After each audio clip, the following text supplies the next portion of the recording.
de que existen dos tipos, directo e indirecto. ¿Cuándo es el directo? Cuando afecta al núcleo, ¿cierto? Y de allí que ocurre en el núcleo ruptura de clases de los ADNs.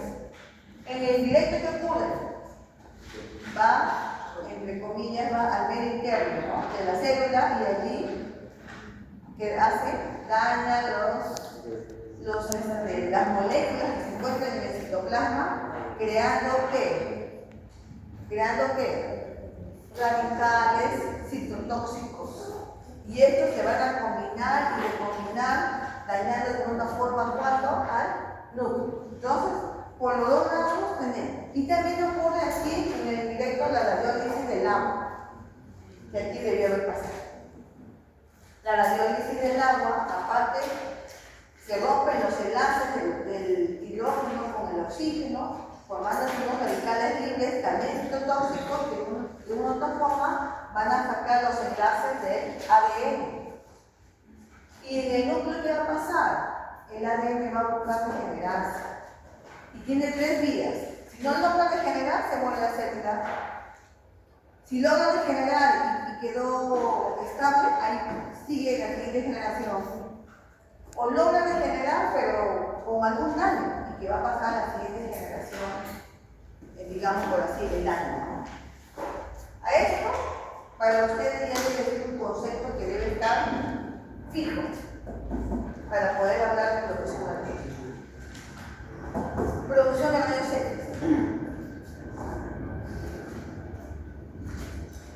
Bueno, ahora sí. ¿Quién escribió? Ya tenemos a través. ¿Cuáles son las? A través de ondas. ¿Quién va a venir? ¿Un electrón o un fotón? Un fotón. Ese fotón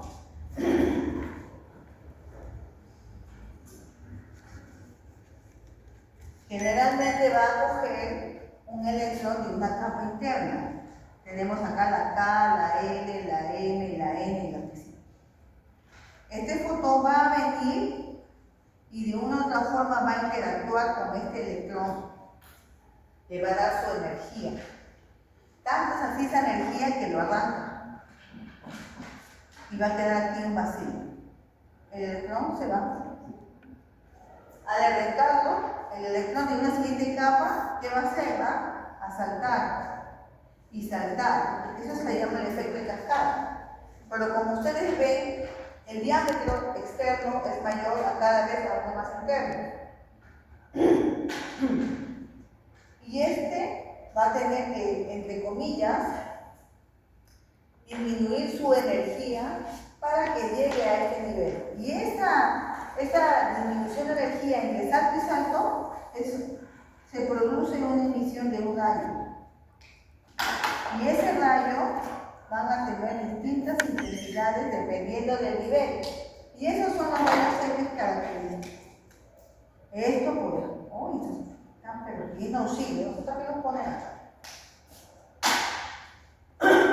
Entonces, rayos X característicos. De eso nunca se olvide. Nunca sería un pecado. ¿Quién?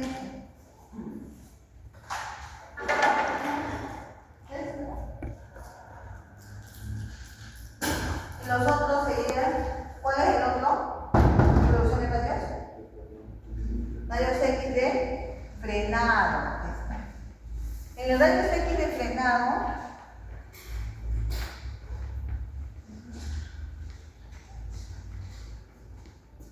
¿qué va a pasar? Este fotón va a querer chocar acá y se va a desviar. Aquí el campo magnético y las fuerzas columbianas del núcleo, porque esas fuerzas van a tener ahí en cohesión ¿a quiénes? ¿Quiénes están en el núcleo? Protones y neutrones, ¿cierto? Entonces van a hacer que este fotón se repele y se desplace. Y si acá venían con 100, a la hora que es desviado con 80, hay una pérdida de energía, ¿no? ¿Y qué pasa allí? Un fotón de rayos. al final se mantiene el equilibrio de energía. Si entra 100 y sale 20 más 80, 100. O sea, al final siempre solamente la energía se redistribuye, ¿no? Baja con una velocidad tanto y se emite un fotón. Entonces, ese concepto debe estar fijo en ustedes. Si no, acuérdense de mí, cuando vayan a sus otros cursos, la primera pregunta que le van a hacer, cuando van a sus hospitales, los licenciados me preguntan, ¿cómo se ponen los labios? ¿No?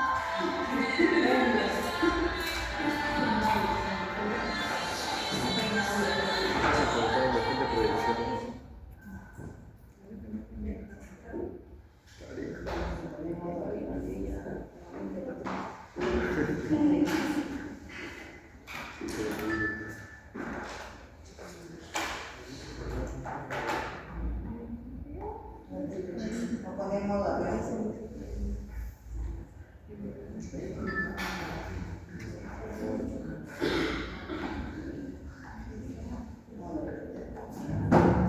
Entonces, jóvenes, cuando ustedes van a los servicios de tecnología, no son los únicos, están de otras universidades. Entonces ustedes tienen que evidenciar conocimiento de lo que están haciendo y lo que van a hacer. Entonces no pueden llegar a un servicio donde no saben cómo se producen los rayos, o qué efectos se producen en la célula, por la creación de los rayos, eso es algo básico. ¿Y ahora qué? Parte de un tubo de rayos X.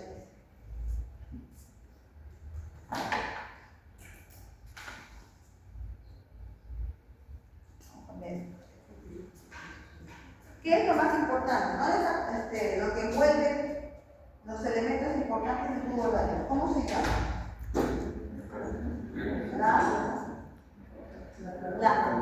Ya, esa es la parte más importante. Y la interna está al vacío. ¿Cómo se llama? La ampolla. Esa ampolla tiene la característica de estar ¿qué? Al vacío. Entonces, ¿qué tengo aquí? Exacto, el cátodo. Vamos a ponerlo. Y acá tiene su copa de enfoque. Y acá que tengo ánodo. El ánodo. Entonces, ¿qué ocurre en el predisparo? Sí, es una carga en el cátodo.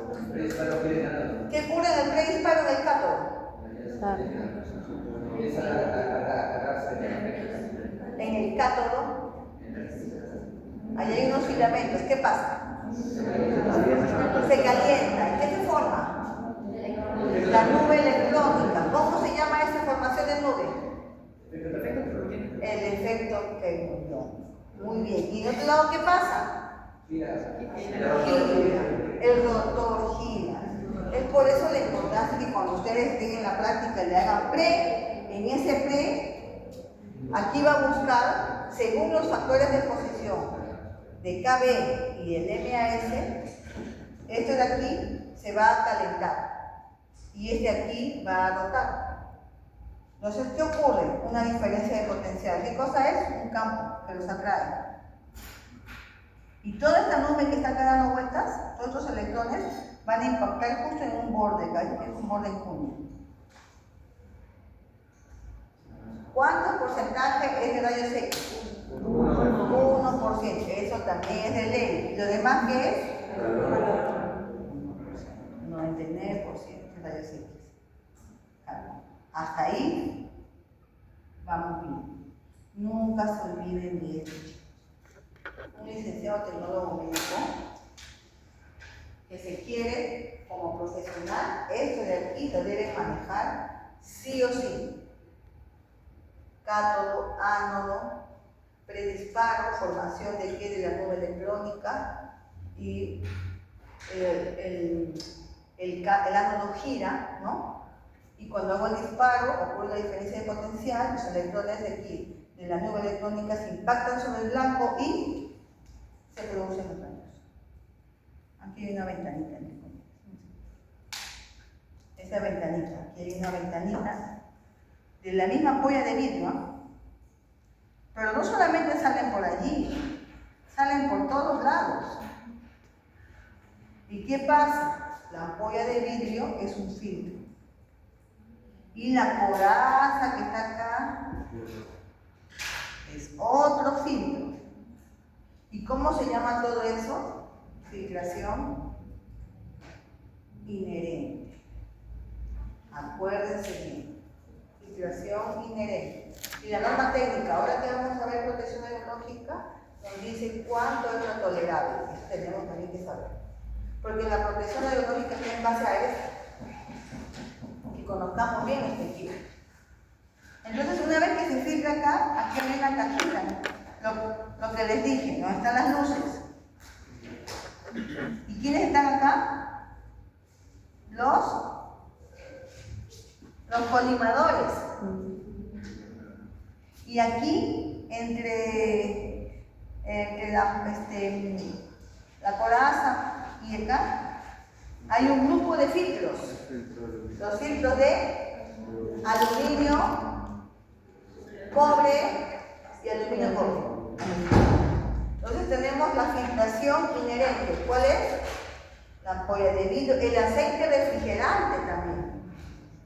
Tenemos aquí el aceite refrigerante, la carcasa, y aunque ustedes no crean, también muchos van a chocar con el ánodo y también va a ser una especie de filtro. ¿Quiénes quedarán? Los que salen por aquí y de una otra forma van a pasar por los filtros. Primer filtro, filtración inherente, pasan por el filtro de aluminio o de cobre, o de aluminio y cobre, pasan por los colimadores y llegamos acá. Todo esto, más el manejo del miliamperaje y el kilovoltaje, se llama el endurecimiento del haz. ¿Qué significa endurecimiento del haz? Que voy a buscar que estos haces de menor energía sean absorbidos y quedarme con los de mayor energía para poder penetrar el área que yo deseo. Esto es el preludio para la protección biológica. Si no sabemos esto, entonces yo no voy a poder hablar de protección biológica. Entonces mi tubo de rayos X lo debemos manejar al revés y al derecho para que nosotros podamos ahora sí hablar qué voy a hacer para proteger a las personas. Y acá está muy bien. ¿Qué tiene un tubo de rayos X? Tiene el cátodo, el ánodo, ¿no? El filamento que pertenece al cátodo, acá la coraza. Eso vemos, la ampolla de vidrio, el aceite refrigerante, todo eso. Entonces ya tenemos estos conocimientos. Sabemos la radiobiología, la parte física, sabemos la parte de la estructura de nuestro tubo de rayos. Entonces ahora sí nos vamos a lo que es la protección biológica. Entonces con este sustento ahora sí puedo decir, ¿qué es la protección biológica? A ver qué nos puede. Es una parte de la biología que se encarga de estudiar los parámetros de las diversas dosis de radiación para el uso correcto de las radiaciones. Bueno, al grano, vamos. Son las medidas de seguridad para el buen uso, el uso correcto, ¿no?, de la aplicación médica de las radiaciones, cuidando que se minimicen los efectos estocásticos, limitando los efectos determinísticos, buscando también cuidar que el medio ambiente, ¿no? Entonces, eso es lo que he dicho en una clase anterior, ¿no? Todo lo que es protección biológica. No sé si lo han visto con su profesor. No voy a dar una introducción, pero voy a hacer algo, ¿ya? ¿Y cuáles son los principios? Optimización, justificación y limitación de las dosis. La optimización es básica. ¿Por qué? Porque aquí empezamos con la justificación. Toda exposición a radiación tiene que ser justificada. Yo no voy a venir porque Maffer me dice, me ve en la cabeza ya, tómele su radiografía. No, tiene que haber una previa evaluación. Una previa, ¿por qué? ¿Qué le duele? ¿Qué pasó? Bueno, me duele la uña, tómele en la mano. No puede ser. Toda exposición tiene que ser justificada. Justificada en el sentido de que vas a una persona, le vas a aplicar un agente físico. Las radiaciones son agentes físicos. Tenemos agentes físicos, químicos y biológicos. Este agente físico, y vas a aplicarle a un área de su cuerpo, produciendo todo esto. Efectos directos. Entonces, tiene que haber aquí un costo-beneficio. Sí, le voy a irradiar produciendo efecto directo e indirecto, pero tiene que ser por algo, por su salud. Eso es la justificación. ¿Quién lo hace? En estos casos, en estos hospitales, toda justificación pasa a ser realizada, en este caso, por una evaluación médica. Y ese profesional tiene que firmar y sellar por qué se va a justificar ese examen. Por ejemplo, una mujer embarazada tiene neumonía y le piden rayos X de tórax para el tratamiento de la neumonía. Alguien se tiene que ser responsable de esa exposición de esa mujer embarazada. Y esta justificación, ¿quién lo hace? En este caso, estamos en emergencia, será el ginecólogo, ¿no? Porque requiere la neumonía ser tratada.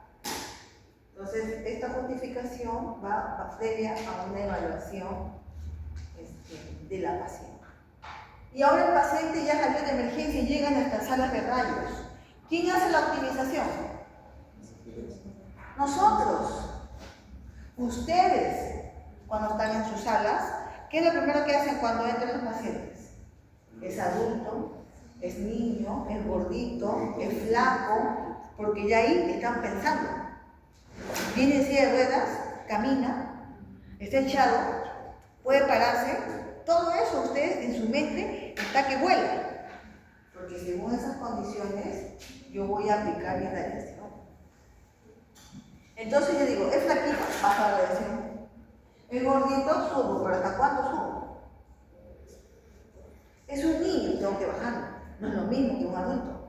Es un anciano, ¿lo bajo o lo subo? Lo bajamos. Hay menos calcio, menos grasa, menos músculo.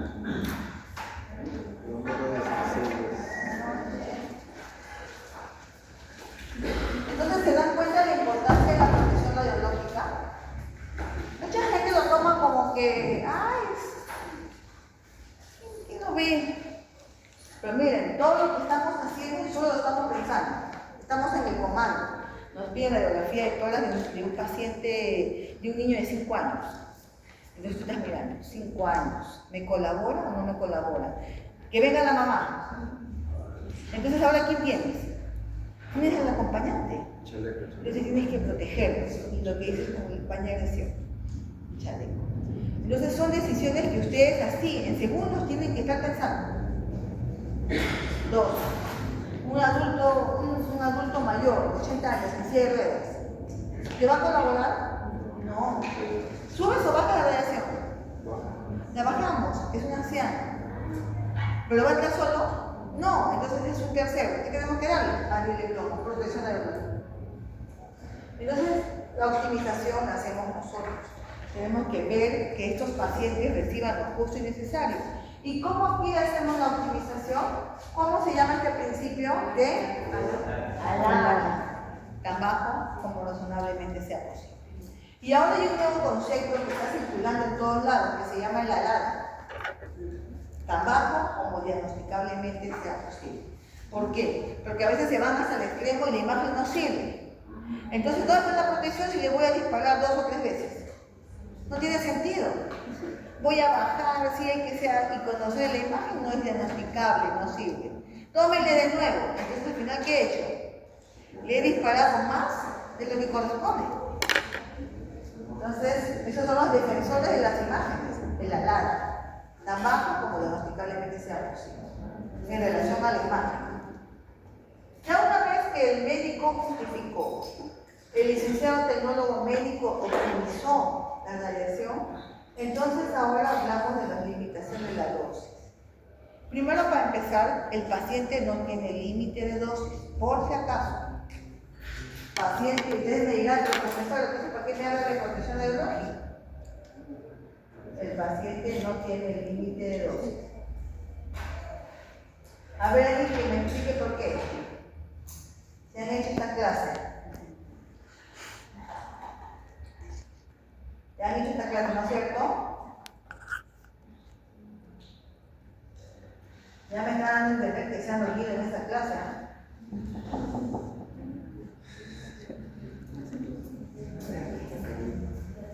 Buenas noches, buenas noches. Buenas noches. A ver, ¿por qué el paciente no tiene límite de dosis? ¿Por qué no tiene límite de dosis? Lluvia de ideas. ¿Por qué? La limitación de dosis. Sí. Ahí estamos bien. Pero ¿por qué el paciente no tiene límite de dosis? ¿Por qué el paciente dice? Porque no está expuesto constantemente. ¿Por qué? Porque no está expuesto constantemente a la radiación. Ya, por ahí. ¿Alguien más? Porque también depende de lo que viene, de repente de radioterapia, pues, tiene más alto, está expuesto un poco más, o simplemente cuando van a dar chequeos. Exacto. Cerca, caliente. ¿Alguien más? No es personal para profesionalmente el presupuesto de la revisión. O sea, no, como un ejemplo no tiene, o sea, cercanía como nosotros tenemos con la revisión. O sea, no tiene ese límite que nosotros tenemos como profesionalmente el presupuesto, que son 2.000 pesos por año. Que tal vez, o sea, unos 20 pesos por año. Pero en las personas tienen una especie de límite, pero es uno, pero no es que se lo encuentra, porque la revisión, sus chequeos no están incluidos de. ¿Todos son qué? Solo falta un detallito. Buenas noches. Está relacionado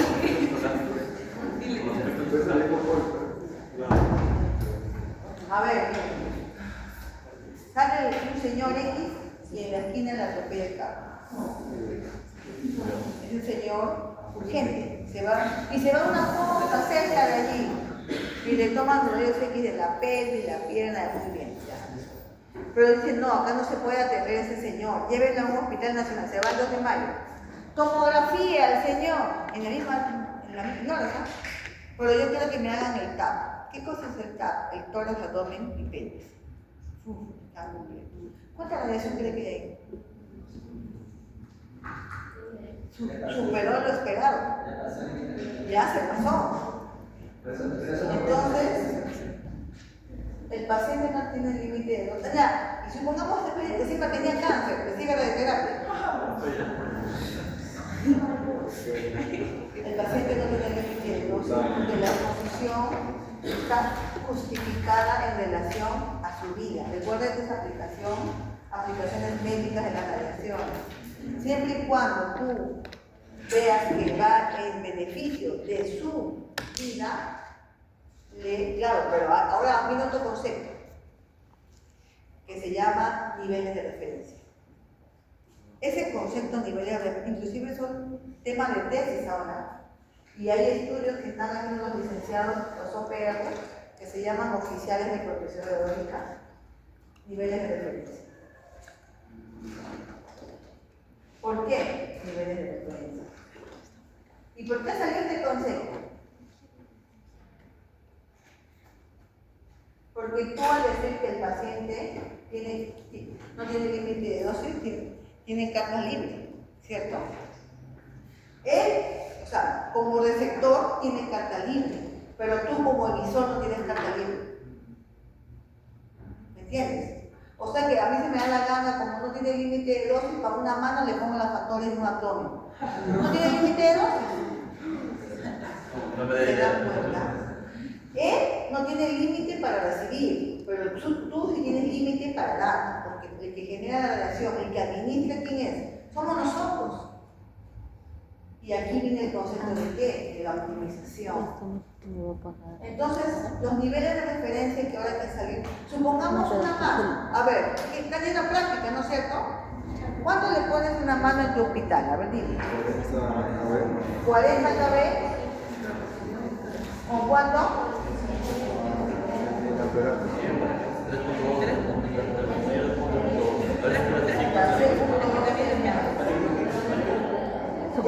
¿Qué hospital es? Mayo Ciudad. 2 de mayo.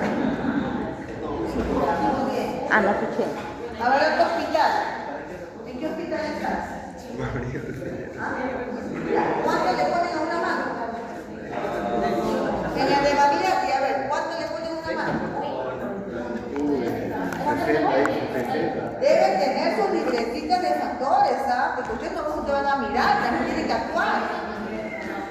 Un día el licenciado se va a comer y les deja en la sala. En el Lerma.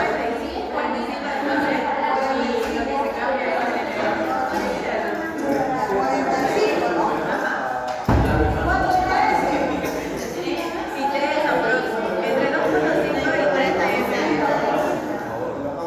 A ver, otro más. Otro hospital más. A ver. ¿Quién está en el Carrión? Uy, Fernandito. ¿Cuánto se pone para una radiografía de mano? No se acuerda. ¿Ah? No voy 73. ¿Cuánto? 53. Ya, pero ¿con cuánto era eso? Ya puede ser un poquito. 53. ¿Con cuánto era ese? Ya, miren la diferencia.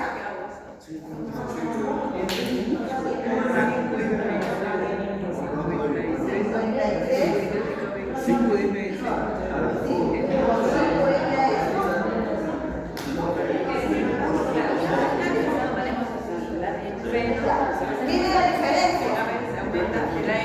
2 de mayo. Escuchen, chicos. 2 de mayo de Bariati, Carrión. No vienen a Carrión. ¿Por qué? Si es la misma mano, ¿acaso es mutante? ¿Por qué cambio? ¿Se dan cuenta?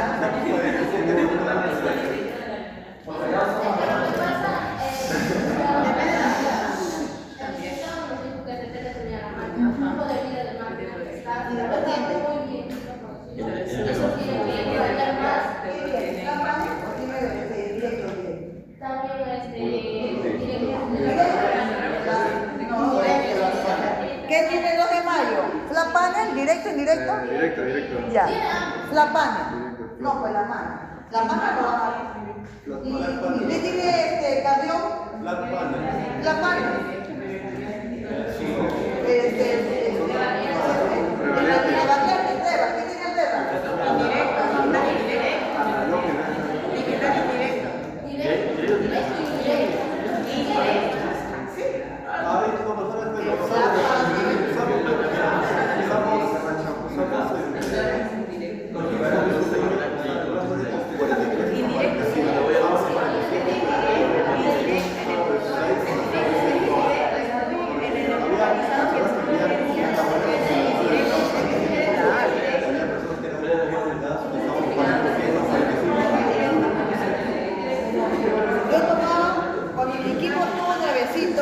Yo tomaba 42 KB con 1.3, 0.8 MAS. Ahora estoy tomando así. 45 con 2.5, 2. Mi equipo tiene 20 metros. ¿Con cuánto de Con 2.6 MAS. Recuerden que ¿cómo estamos tomando? A 2 metros, 1,80 m. 1 metro. Y colimando. Pero ustedes se dan cuenta, estamos en Lima. ¿Por qué hay distintos valores? Por eso ahora se está llamando los niveles de referencia. Chicos, escuchen. Este es el objetivo de los niveles de referencia. Tratar de buscar que todo se homogenice. No puede haber tanta diferencia entre 5 a 2,5 y 3,2 MAS. No, es que esto es una realidad y esto pasa en topografía, pasa en radiología intervencionista. Y la pregunta es, ¿por qué? Si todos son profesionales, todos son licenciados, así sea un equipo que no te rinda, pero tú tienes la escala de grises para poder compensar. ¿Te das cuenta? Sí. Entonces, la imagen cruda tú la puedes compensar. Pero vamos al tema, ¿cuáles son los fines del nivel de referencia? Buscar compensar. Y esto pasa también entre países. Hay colegas que han salido de Perú, representando a Perú, porque, por ejemplo, la tomografía pediátrica no es lo mismo los valores aquí en Chile y en Bolivia. Entonces, han salido a buscar y se está tratando, hay estudios, hay tecnólogos participando en esos comités para buscar los niveles de referencia. Ahora los niveles de referencia se están clasificando así. Por ejemplo, ¿cuántas salas tiene el de Balear? 8, 6. Yo como será de emergencia. Entonces allí sí se puede sacar niveles de referencia. Si son del 1 al 8, que todos traten de organizar sus factores. Chicos, escuchen, para que vean, ustedes tengan criterio. Y dense cuenta, por ejemplo, ¿siempre van con el mismo tecnólogo? No. Ya, por ejemplo, estás con el tecnólogo Carlos, tú apuntes. Después te vas con el tecnólogo Yuri, y es otra cosa. Y después vas con el otro Oscar. Y tú dices, ¿pero por qué? Si es la misma mano. Sí, es cierto. Entonces, acá, lo primero que se está buscando que los hospitales saquen sus niveles de referencia internos. Después se está buscando que haya niveles de referencia local. Por ejemplo, podríamos decir que Loaiza, que está al frente de San Bartolomé, puedan hacer ese intercambio y buscar sus niveles de referencia locales.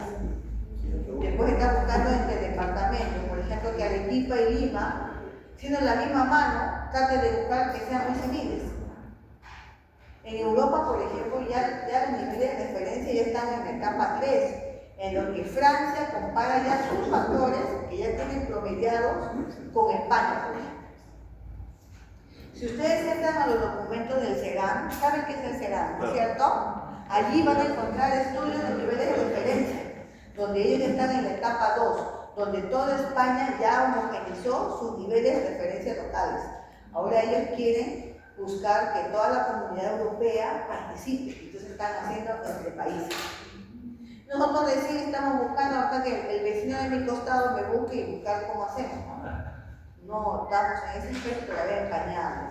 Pero ustedes van a ser futuros oficiales de protección radiológica. El tecnólogo médico ha crecido, ahora hay mucho que hacer. Por ejemplo, ahora en los hospitales van a aparecer los administradores de imágenes, del sistema PAC y RIS. No sé si a usted lo vino a visitar el licenciado Nielsen. Por ejemplo, él se especializó en todo lo que es imágenes, protección de imágenes. Y él ya vive en Francia prácticamente. Y allá todo es administración del sistema de imágenes. El tecnólogo médico acá en España recién está fortaleciendo ese espacio. Y ya hay colegas que se han ido hasta Chile a capacitarse y que ahorita trabajan en hospitales, en las clínicas. Entonces, hay un licenciado, por ejemplo, el de Grau es el que administra las imágenes del sistema PAC y RIS en la angloamericana. Entonces, hay licenciados que ya están y hay otros licenciados que se están fortaleciendo en la protección radiológica. Entonces, cuando ustedes vean esa diferencia, entonces allí que hay que buscar los niveles de referencia. Entonces, esto es importante, inclusive entren a buscar en los buscadores, ¿no? Internet, y pongan niveles de referencia y va a haber para todo, porque esto es lo más importante. Entonces, cuando hablamos nosotros de los límites y limitación de la dosis, el paciente no tiene límite de dosis, es recibido, pero quien le administra sí. Tiene que cuidarse que él debe recibir lo justo y necesario para, entre comillas, que sea costo-beneficio en el alarme, ¿no? Tan bajo como razonablemente sea posible. Esto es una reflexión, chicos. Ahora que ustedes están en la práctica, estarán observando estos detalles, ¿no? Y van a ver que estamos creciendo y ustedes como futuros licenciados ya en sus sedes hospitalarias tendrán, quizás estaremos a otro nivel, ya manejarán niveles de referencia. La limitación de la dosis, y bien lo dijo su compañero de atrás, está más referido a nosotros.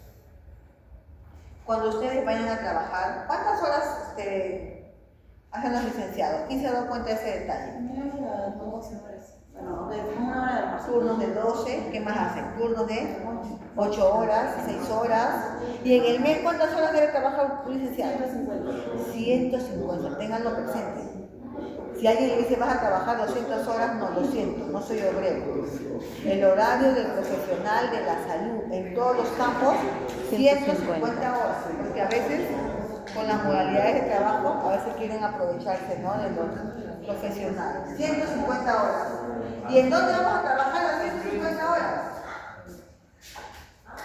¿En dónde vamos a estar las 150 horas? En zona controlada. Vamos a estar en las salas de rayos. Y ustedes van a estar detrás de una puerta que tenga ese letrero. Cuando voy con mi móvil. Entonces, es por eso la importancia de la protección ecológica. ¿Se acuerdan con, no sé si la clase pasada de aquí? ¿Qué le dijeron en tu casa cuando ingresaste? Te va a dar cáncer, vas a hacer estética, ¿se acuerdan? Pero ya sabemos. Nosotros trabajamos con la protección radiológica. Entonces, ¿me conviene colimar? Sí. ¿Por qué colimar? Revisar la radiación dispersa. Exacto. ¿Y quién se beneficia? Nosotros, sí, el Nosotros paciente. más, porque el paciente está un día y acá no viene hasta el otro año. Pero ¿quién está allí en ese fondo? Nosotros. ¿Cuántos pacientes son al día? ¿Como 20? 50. Ah, Y el fondo de todos, 15, entre comillas, 15 absorbe el fondo de todos. Nosotros. Claro, porque tienes que parar detrás de tu pared, ¿no? Paretinada y de cuerpo. La protección radiológica, ¿cuándo inicia en un servicio?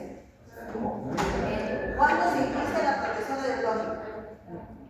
desde la puerta. Cuando cierras la puerta. ¿Qué tiene la puerta? Plomo. ¿Y este vidrio qué debe ser? Plomado. Entonces, ustedes cuidan a los que están afuera. Entonces, la protección radiológica, ¿cuándo se inicia? Desde que cierras la puerta. Ustedes cierran la puerta, paredes barricadadas, puerta plomada, ustedes detrás del comando, con la ventanilla plomada, colimación, las distancias, nosotros, ¿no?, de 1 metro, 2 metros, como ustedes sea el tipo del examen, y solamente trabajar aquí. Todo debe ser optimizado. Todo debe ser, porque es para mi beneficio.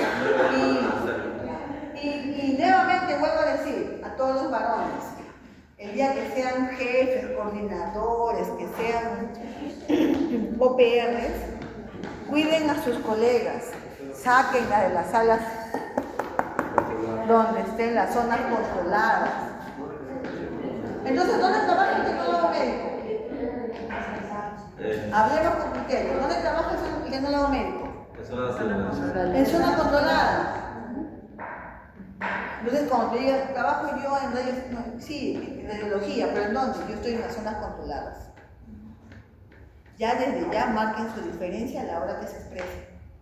Y en las zonas controladas, ¿qué están? Los equipos generadores de radiación. Mamógrafo, rayos X, ATC, todo lo que ustedes saben, el equipo con intensificador de imagen, de fluoroscopía, densitómetro, todo eso está detrás de esto. Entonces, desde ya, chicos, siempre dense su caché. ¿Dónde estás? En zona controlada. No, estoy en la sala de rayos. Pero qué diferente que digo, estoy en zona controlada. Ah, ya. Y encima todos van a tener acá los símbolos. Creo que la introducción la hemos hecho fuerte.